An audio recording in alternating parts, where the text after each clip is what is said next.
Ever wondered how Los Angeles became the epicenter of gang culture? Our journey begins in the mid-20th century, a time when racial tensions and socio-economic issues were at their peak. The City of Angels, known for its glitz and glamour, started birthing a darker side. In the 1940s and 1950s, the seeds of gang culture were sown. Key players like the Crips and the Bloods were just beginning to take shape. These gangs weren't just arbitrary groups. They were formed as a response to the social unrest and racial tension that was rampant during this period. They offered a sense of belonging, a sense of identity to those who felt marginalized and ignored by society. However, this sense of belonging came with a price.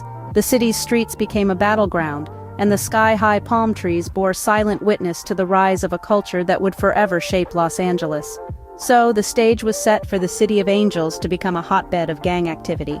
Now, imagine LA in the 1970s and 1980s, a city caught in a whirlwind of violence and power struggles. This was an era where the streets were ruled by gangs, where the color of your bandana could determine your fate. The gang culture that had been simmering in the City of Angels exploded into a full-blown war zone. During this period, the stakes were raised. Gangs were no longer just about neighborhood pride and protection. They became deeply entwined with the drug trade, serving as the frontline soldiers in a lucrative and deadly industry. Crack cocaine hit the streets like a tsunami, turning corners into open-air markets and homes into fortresses. Territory disputes escalated, streets became borders, and crossing one was like stepping into enemy territory. The city was carved up like a pie, and each slice was fiercely defended. Meanwhile, the war on drugs was declared. But instead of quelling the violence, it added fuel to the fire. With every crackdown, gangs grew more defiant, more organized. They were not just a social problem anymore, they were a political force to be reckoned with. This was the era of escalation, an era where violence was the language and power was the currency. It was a time where the city's heartbeat was a mix of rap beats and gunshots. It was clear the city was caught in a vicious cycle of violence that seemed unstoppable. But amidst this chaos, a new form of expression was born: hip-hop. This wasn't just music, it was a powerful medium that brought the realities of the ganglands into the limelight.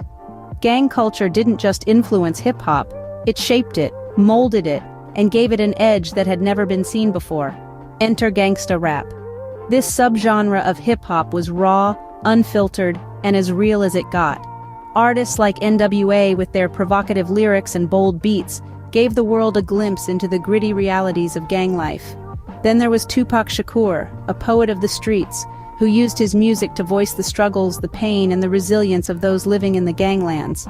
These artists didn't just make music, they told stories. Stories of survival, of resistance, of life in a world where every day was a battle.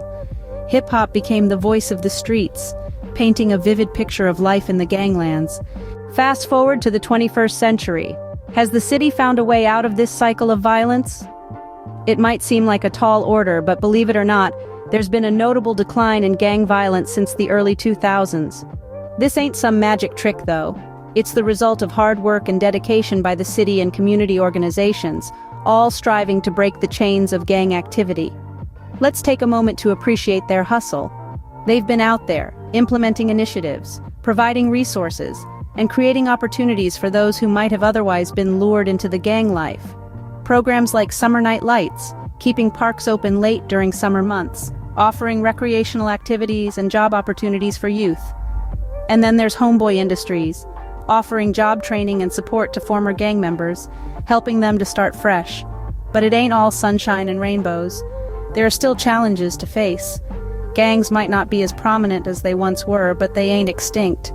The city still wrestles with issues of poverty, systemic racism, and lack of opportunity, all factors that can feed into the cycle of gang violence.